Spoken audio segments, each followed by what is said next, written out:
જો આપણે આજે 9મું ચેપ્ટર છે ને એનો એક અલગ ટોપિક છે ન્યૂટનના વલયો. આ છે ને મોસ્ટ આઈએમપી ટોપિક છે. આની ન્યૂટનના વલયોના બેઝ પર 3 થિયરી છે. એક તો ન્યૂટનના વલયો અને પછી બીજી છે ન્યૂટનની વલયોની મદદથી અજ્ઞાત પ્રકાશની તરંગલંબાઈ શોધવી. એ મોસ્ટ આઈએમપી ક્વેશ્ચન છે. અને એના પછીનો જે ક્વેશ્ચન છે ન્યૂટનના વલયોથી પ્રવાહીનો વક્રીભવનાંક શોધવો. તો ન્યૂટનના વલયોની મદદથી પ્રકાશની તરંગલંબાઈ શોધવી અને વક્રીભવનાંક શોધવો. આ 3 થિયરીમાંથી કમ્પલસરી એક થિયરી 7 માર્ક્સમાં તમારે પૂછાશે જ, એટલે બહુ જ ધ્યાન આપવાનું આ યુનિટમાં. ભલે આગળની થિયરી છે થોડી મોટી છે, ઇવન ઇઝી છે, જેમ કે ફાચર વડે થતું વક્રીભવન એક ઇમ્પોર્ટન્ટ છે અને આ પહેલું પાતળા સ્તર વડે થતું વ્યતિકરણ. બરાબર. તો આ થિયરી થોડી મોટી ને લેન્થી છે, તો તમારે વાંચવીને તૈયાર કરવી કશું છે નહીં. પણ ઇવન એકવાર આ થિયરી તમને યાદ ના રહે તો પણ તમે એને એટલું ધ્યાનમાં ના લો તો એકવાર ચાલી જશે. પણ આ 3 થિયરી એટલીસ્ટ કરજો, કેમ કે એને પૂછવાની સંભાવના થોડી વધારે રહેલી છે. તો શું છે ભાઈ, ન્યૂટનના વલયો શું કહે છે? તો ન્યૂટનના વલયમાં છે શું ભાઈ કે જ્યારે આપણે કોઈ આપણી પાસે સપોઝ આવું પાતળી તકતી છે કાચની,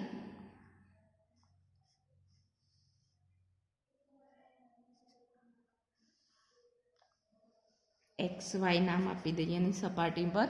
હવે એના પર જો આપણે એક બહિર્ગોળ લેન્સ અથવા તો બહિર્ગોળ કાચ મૂકવામાં આવે છે કે જેની ત્રિજ્યા છે મોટી હોય, એટલે મોટી વક્રતા ત્રિજ્યા ધરાવતો એક બહિર્ગોળ લેન્સ છે એ આપણે XY કાચની તકતી પર મૂકેલો છે. આવો તો અહીં મારથી બરાબર આકૃતિમાં દોરાયું નથી, પણ આમ જો વક્રતા વ્યવસ્થિત ગોળ હશે ને તો માત્ર એક જ બિંદુ હશે એ અહીં ટચ થતું હશે. અહીં બેઠા કાટનો નથી, ગોળાકાર છે. માટે જે બિંદુ આપણી XY સપાટીને ટચ થાય છે એ બિંદુને આપણે સંપર્ક બિંદુ કહીશું. બરાબર. તો શું થાય છે ભાઈ કે જ્યારે આપણે આવો બહિર્ગોળ લેન્સ હશે એને તકતી પર મૂકવામાં આવે છે ત્યારે શું થાય છે, જો કે અહીં જે સંપર્ક બિંદુ અને આ કાચની સપાટી વચ્ચે હવાનું માધ્યમ છે.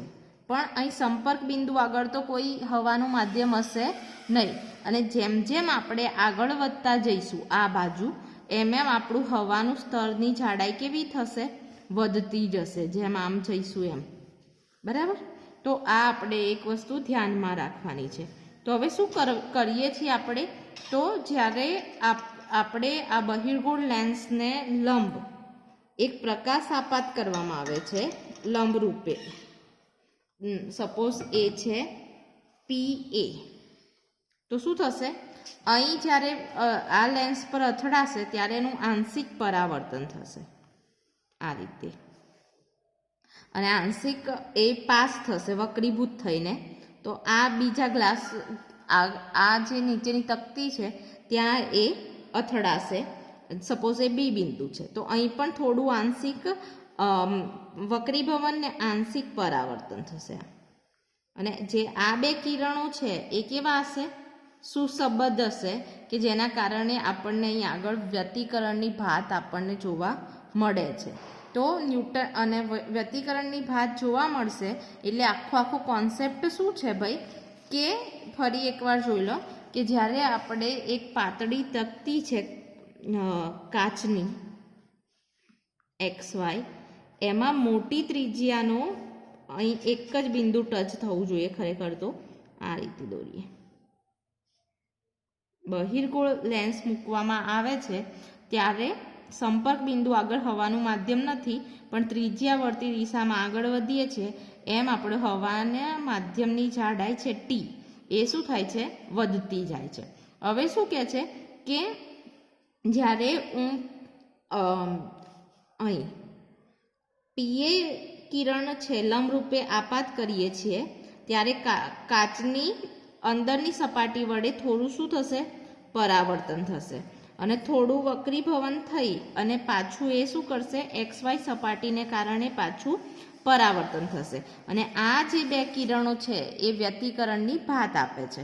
હવે થાય છે શું ભાઈ કે જુઓ, અહીં આ જે સંપર્ક બિંદુ છે ત્યાંથી આ લંબાઈને ત્રિજ્યા કહેવાય. તો આ સંપર્ક બિંદુથી સમાન ત્રિજ્યાવાળા બિંદુ હશે ને, એટલે કે અહીં બધે જ બિંદુ હશે કાચના, આ બિંદુ, તે બધા જ બિંદુની આ જે જાડાઈ છે હવાના માધ્યમની જાડાઈ એ બધા બિંદુઓ માટે કેવી હશે? સરખી હશે. ઇન ધ સેન્સ કે આ જે ત્રિજ્યા R છે સંપર્ક બિંદુથી અંતર, એના R ત્રિજ્યા માટેના બધા જ કણો હશે ને એ સરખી રીતે વ્યતિકરણ કરશે અને પાછા ફેંકાશે.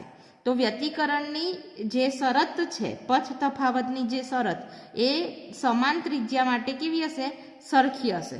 તો અહીંથી વ્યતિકરણ પામતા દરેક કિરણો છે એ કાં તો પ્રકાશિત રીંગ આપશે કાં તો અપ્રકાશિત રીંગ આપશે.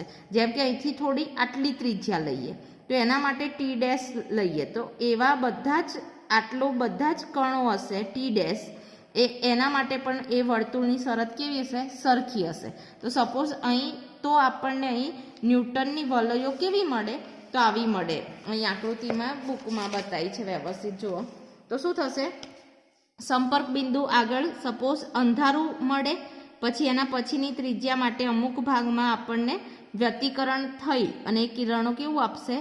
અજવાળું આપશે. પછી અંધારું, પછી અજવાળું, પછી અંધારું, અજવાળું, આ રીતે રીંગો મળતી હોય છે. શરૂઆતમાં અંધારાની ઇન્ટેન્સિટી અને અજવાળાની ઇન્ટેન્સિટી વધારે હોય. જેમ જેમ દૂર જઈએ એમ એમ આપણું અજવાળું છે એ કેવું થતું જાય? ઓછું થતું જાય. તો આ તમારે ખાલી એક સમજૂતી છે, પણ આખી થિયરી છે એ હવે ચાલુ થાય છે. તો શું કહે છે કે અહીં આપણે બહુ બધા કિરણો દર્શાવેલા નથી, પણ માત્ર એક જ કિરણ દર્શાવેલું છે PA, અને એના કારણે અહીં બે કિરણો આપાત થાય છે. એક બહિર્ગોળ લેન્સની સપાટીથી પરાવર્તિત થતું અને બીજું છે કાચની સપાટીથી પરાવર્તિત થતું, અને આ બંને શું કરશે? વ્યતિકરણ આપશે.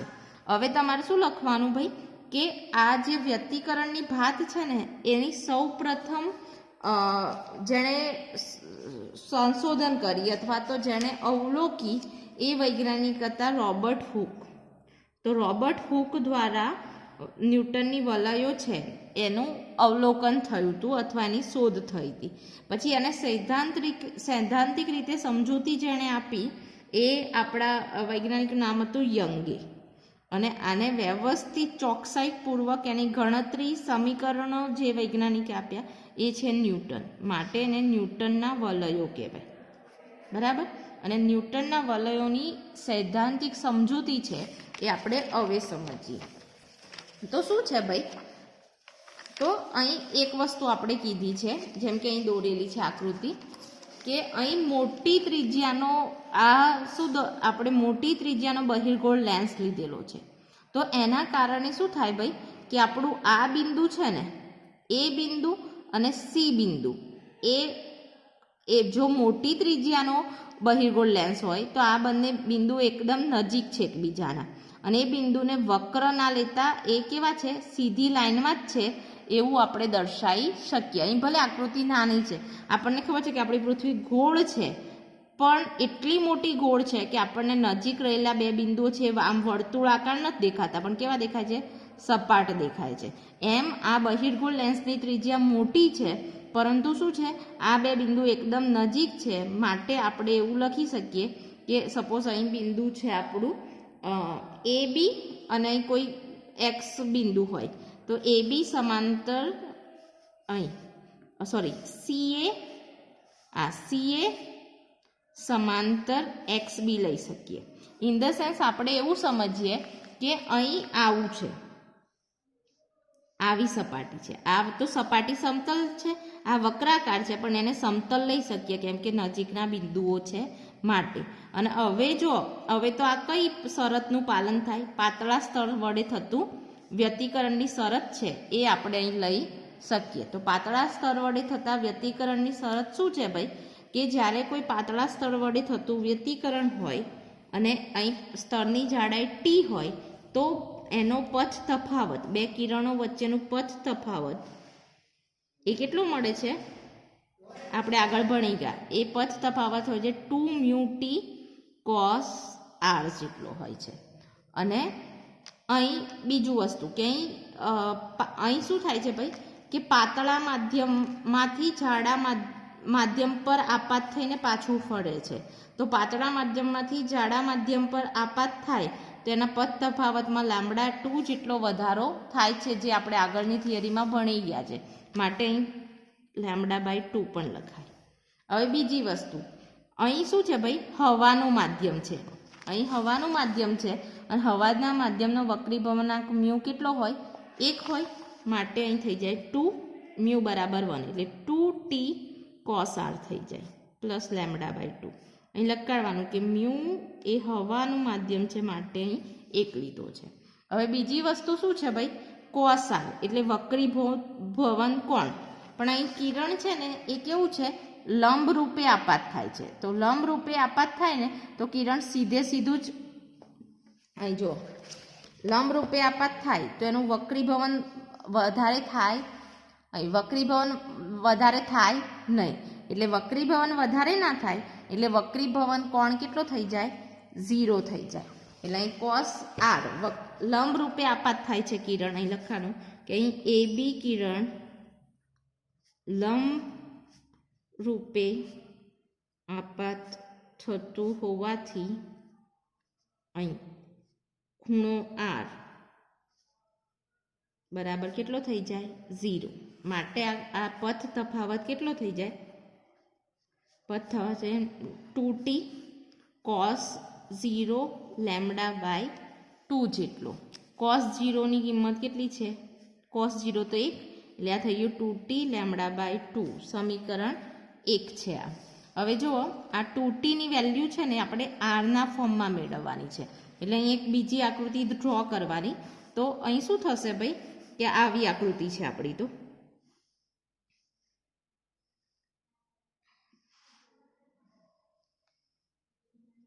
તો આપણું આ કિરણ છે AB, અહીં A છે, અહીં સીધું જ પસાર થશે તો અહીં B છે. હવે જુઓ આ આપણો ગ્લાસ છે અથવા તો બહિર્ગોળ કાચ છે, એનું વક્રતા કેન્દ્ર એ સપોઝ n હોય તો આ શું થઈ જાય? કેન્દ્ર અને બિંદુને જોડતી રેખા છે એને કહીએ વક્રતા ત્રિજ્યા r. તો આ માપ r હોય સપોઝ. આ સંપર્ક બિંદુ છે O અહીં, બરાબર. તો આ પણ r થઈ જાય, આખી ત્રિજ્યા જ છે. પણ શું થાય? જો હવે A થી હું જો લંબ અંતર અહીં A થી હું લંબ ડ્રો કરું NO પર આમ, બરાબર. તો આ જે લંબાઈ છે ને એને આપણે સપોઝ t કહીએ. એ આના જેટલી છે. આ જે t જેટલી જાડાઈ હવાની છે એટલી જ અંતર આ છે એટલે આને કહીએ t. તો આ જે અંતર છે સપોઝ અહીં m હોય તો m કેટલું થઈ જાય?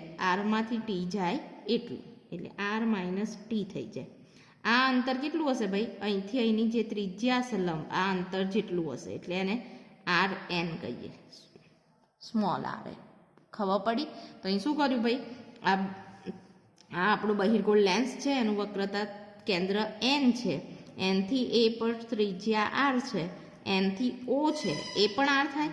પણ એમાંથી જો લંબ ડ્રો કરું તો આ જે અંતર થઈ જાય શું થાય? r - t. અને આટલું અંતર છે થઈ જાય rn.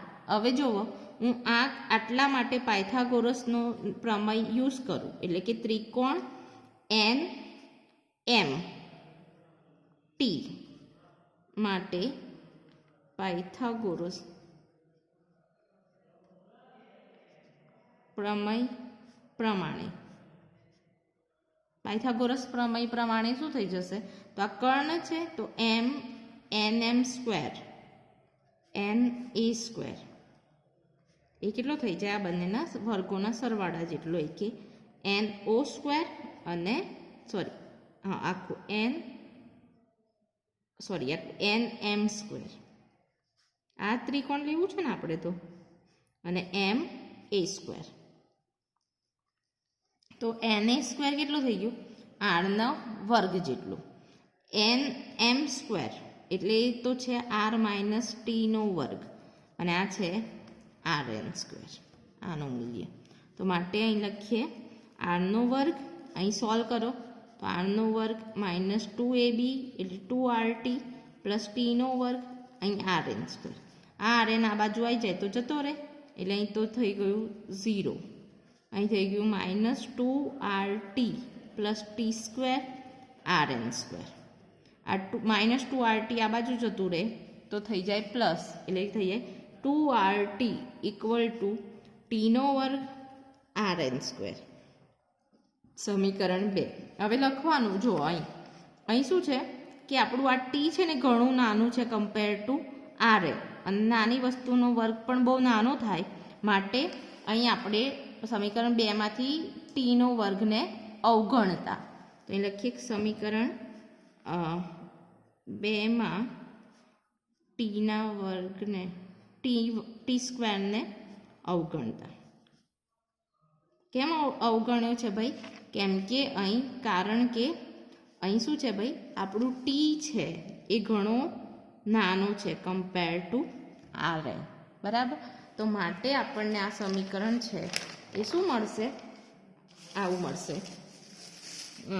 2rt બરાબર 2rt બરાબર શું થઈ જશે? આપણે અહીં ટી સ્ક્વેર અવગણી કાઢીએ એટલે થશે આર એનનો વર્ગ, આર એન સ્ક્વેર. હવે મારે તો ખરેખર વેલ્યુ છે ને શોધવી હતી, 2tની કિંમત શોધવી છે, તો માટે અહીં થઈ જાય 2t બરાબર થઈ જાય આર એન સ્ક્વેર છેદમાં અહીં થઈ જાય આર. હવે આ છે સમીકરણ 3. હવે લખીએ કે સમીકરણ 3ની કિંમત છે સમીકરણ 1માં મૂકતા. તો સમીકરણ 3ની કિંમત સમીકરણ 1માં મૂકતા, બરાબર. તો સમીકરણ 1 આપણું થઈ ગયું પથ. સમીકરણ 1 તો શું આપે છે? પથ તફાવત બરાબર 2t પ્લસ લેમડા બાય 2 છે, માટે લખીએ પથ તફાવત બરાબર શું થઈ જાય? 2t પ્લસ લેમડા બાય 2 હતો, પણ 2t બરાબર આપણે આ વેલ્યુ મૂકીએ તો થઈ જાય આર એન સ્ક્વેર છેદમાં આર પ્લસ લેમડા બાય 2 જેટલી, બરાબર. તો આ આપણો મેઇન પથ તફાવત છે. હવે જુઓ તો શું કે આ સમીકરણ 4 લખીએ. હવે જો આપણો પથ તફાવત એ એન લેમડા જેટલો મળે તો આપણને સહાયક વ્યતિકરણ મળશે, એટલે ત્યાં આપણને પ્રકાશિત શલાકાઓ મળશે. અને જો અહીં પથ તફાવત એ 2n અહીં 2n પ્લસ 1 લેમડા બાય 2 જેટલો મળે તો એ વિનાશક વ્યતિકરણ આપે. એટલે આટલી થિયરી લખી અને પછી તમારે લખવાનું કે સહાયક વ્યતિકરણ માટે શરત, વ્યતિકરણ માટેની શરત. તો અહીં શું લખવાનું કે જો પથ તફાવત n લેમડા જેટલો મળે તો સહાયક વ્યતિકરણ થાય,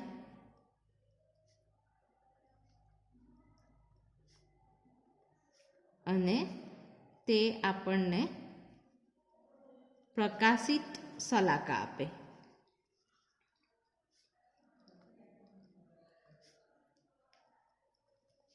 પ્રકાશિત શલાકા આપશે એટલે કે એટલે શું લખી શકાય?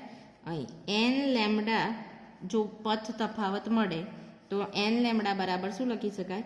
R n square r plus lambda by 2 લખી શકાય, બરાબર. તો આ સહાયક વ્યતિકરણ માટેની શરત છે ન્યૂટનના વલય માટે. એ જ રીતે વિનાશક વ્યતિકરણ તો અહીંયા આવું જ લખવાનું. જો પથ તફાવતનું કિંમત એ કેટલી હોય તો એ હોય 2n પ્લસ 1 લેમડા બાય 2 જેટલી હોય તો આપણને વિનાશક વ્યતિકરણ મળશે. અને એ આપણને આપશે, આ છે વિનાશક વ્યતિકરણ મળશે અને એ શલાકા આપણને કેવી દેખાશે?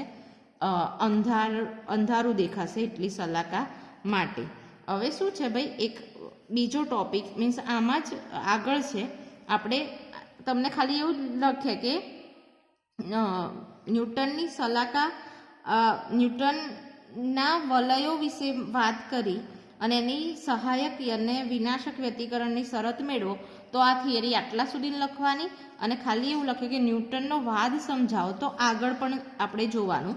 આપણે શું જોવું છે ભાઈ કે કઈ કઈ ત્રિજ્યા માટે RN એટલે કે આ કયા અંતર માટે આપણને અજવાળું મળશે RN અને કયા અંતર માટે આપણને અંધારું મળશે, એ આપણે શોધવા માટે આપણે શું કરવું પડે? અજવાળા માટે પહેલાં RNને સૂત્ર કરતા કરીશું અને જ રીતે વિનાશક વ્યતિકરણ માટે RNને પણ સૂત્ર કરતા કરીશું. તો પહેલાં આપણે લખીએ કે જો આપણે ન્યૂટનની વલય છે, આ ન્યૂટનની વલય એની ત્રિજ્યાનું સમીકરણ મેળવવું હોય RNનું, તો શું કરીએ? તો અહીં લખીએ કે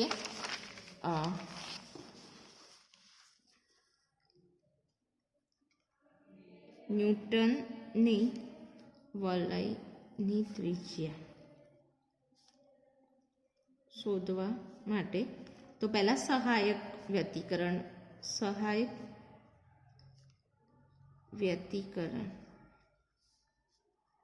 માટે ત્રિજ્યાનું સૂત્ર. સહાયક વ્યતિકરણ માટે આપણે RN શોધીએ. તો સહાયક વ્યતિકરણ માટેનું સૂત્ર શું છે ભાઈ? આપણને આ મળ્યું છે સહાયક માટે કે RN² પ્લસ λ/2 બરાબર n લેમ્બડા. તો અહીં થઈ જાય આપણું સમીકરણ RN² પ્લસ λ/2 બરાબર n લેમ્બડા. આ સમીકરણ છે. આપણે RN શોધવો છે તો એને સૂત્ર કરતા કરીશું. આ જ છે ને? જો તો આપણે RNને સૂત્ર કરતા કરીએ તો λ/2 ને આ બાજુ લઈ જઈએ RNને સૂત્ર કરતા કરવા માટે. તો અહીંથી જાય RN², અહીં છે R બરાબર થઈ જાય n લેમ્બડા માઇનસ λ/2 જેટલો. તો માટે અહીં થઈ જાય RN², આ Rને હમણાં અહીં રવા દો. અહીં શું કરીએ? λ/2 છે ને એ કોમન કાઢી લઈએ અહીંથી. તો અહીં 2 નથી ને તો ઉપર નીચે 2 વડે ગુણી કાઢવું. તો અહીં λ/2 ને કોમન કાઢીએ તો અહીં શું રહેશે? 2n માઇનસ આ જતું રહે એટલે 1 λ/2 બરાબર. અને માટે RN² બરાબર શું થઈ જાય? આ બાજુ આવી જાય એટલે કે 2n માઇનસ 1 લેમ્બડા આ અહીં મૂકી દો છેદમાં 2. તો માટે RN બરાબર શું થઈ જાય? વર્ગમૂળ કાઢી દઉં તો અહીં RN મળશે. તો અહીં વર્ગમૂળમાં 2n માઇનસ 1 અને આને પણ વર્ગમૂળ લઈ લો. ગુણાકાર છે એટલે અલગ અલગ લખી શકાય. તો λR/2. તો RNને સૂત્ર કરતા કર્યો. હવે શું કરવાનું? n બરાબર 1, 2, 3 લઈએ તો અહીં લખવાનું કે આ સમીકરણ સપોઝ ચોથું છે તો આ છે પાંચમું સમીકરણ, આ પાંચમું, આ છઠ્ઠું. તો અહીં લખીએ સમીકરણ 7 છે. તો સમીકરણ 7માં nની કિંમત n બરાબર 1, 2, 3 માટે 1, 2, 3 માટે શું આવશે? તો પહેલાં Rn બરાબર 1 લઈએ. તો અહીં 1 લઈશું તો શું થશે? અહીં 1 મૂકી દે તો 2 કા 2, 2 માંથી 1 જાય તો 1 એટલે આવું આવશે √1. અહીં આવે λR/2. પછી જો R બરાબર 2 લઈએ તો અહીં શું થઈ જશે? 2 લઈએ તો 2 દુ 4, 4 માંથી 1 જાય તો 3 એટલે અહીં થશે √3 અને આ તો એમ જ λR/2. એ જ રીતે n બરાબર 3 લઈએ, 3 દુ 6, 6 માંથી 1 જાય તો 5 એટલે રહે છે √5 λR/2. તો આપણને આ સિરીઝ છે R1, R2, R3 એ શું દર્શાવે છે? જો અહીં આપણને આપણી જે પણ ત્રિજ્યા છે એ શું મળ્યું? પહેલાં 1 મળ્યું પછી 3 મળ્યો, પછી 5 મળ્યો, એટલે આ એકી સંખ્યા છે. એટલે આપણે શું કહી શકીએ કે અહીં આપણો આર છે એ આરએન છે એ કેવી છે, તો એ સમાંતર છે કોને? એકી પ્રાકૃતિક સંખ્યાના વર્ગમૂળને.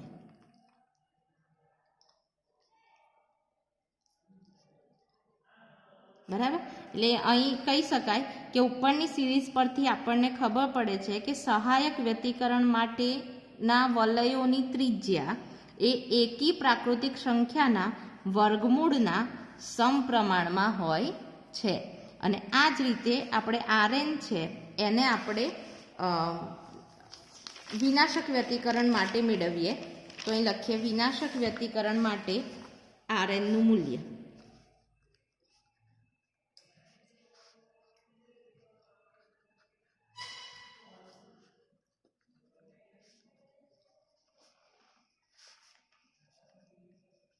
તો વિનાશક વ્યતિકરણની શરત શું છે?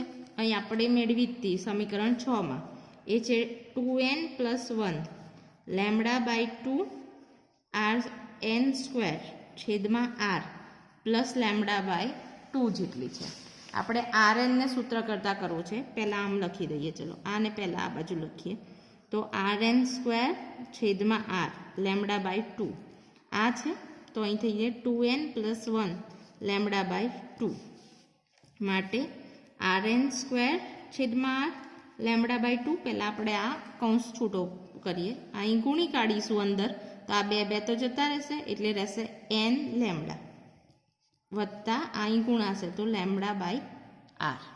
હવે શું થાય? જો આ તો λ/2 આ બાજુ જશે તો માઇનસ થશે, તો આ બંને તો ઉડી જશે, એટલે આપણને મળશે ખાલી rn² છેદમાં r n લેમ્ડા માટે rn² બરાબર થઈ જશે n લેમ્ડા r. આ સૂત્ર પણ તમારે યાદ રાખવું પડશે આગલી થિયરી માટે. બરાબર.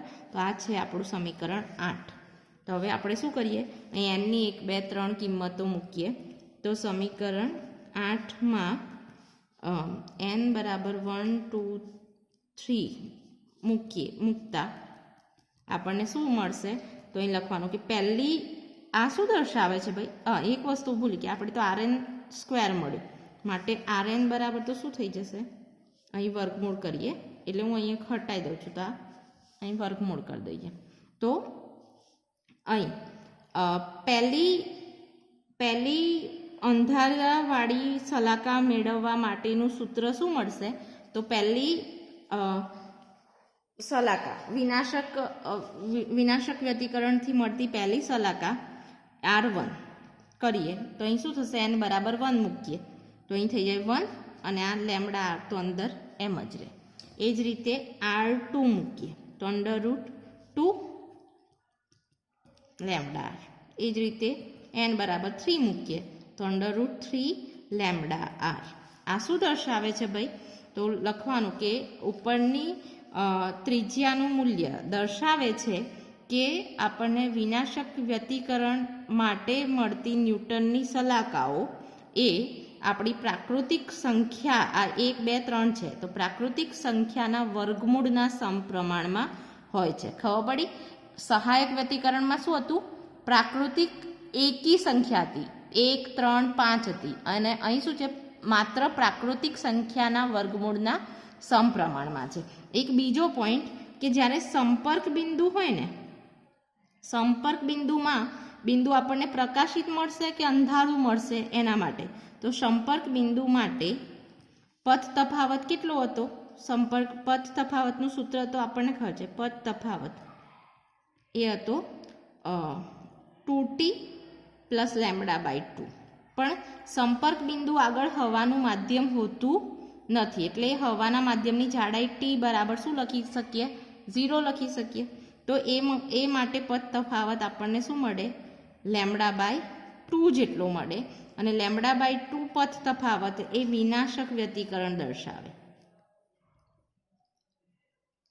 માટે સંપર્ક બિંદુ હંમેશા કેવું હશે?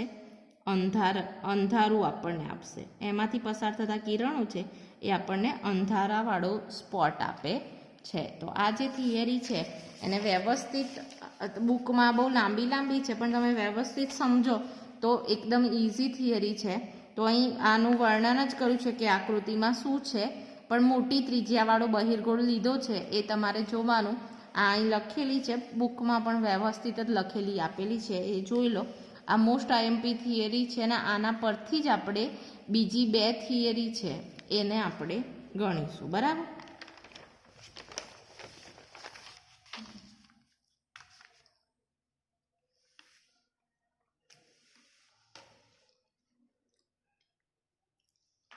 ખરેખર આપણી થિયરી આ તો બધું લખાણ છે. આપણી થિયરી સ્ટાર્ટ ક્યાંથી થાય છે? અહીંથી સ્ટાર્ટ થાય છે, અહીંથી ઇક્વેશન.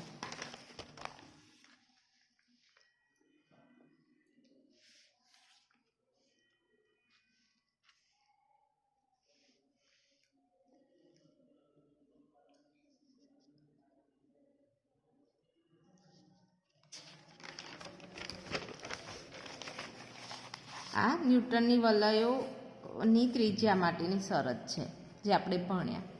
સૂત્રમાં ખાલી RNને જ સૂત્ર કરતા કરી અને 1 2 3 એવી વેલ્યુ મૂકી અને તમારે ગણતરી કરવાની છે. બરાબર.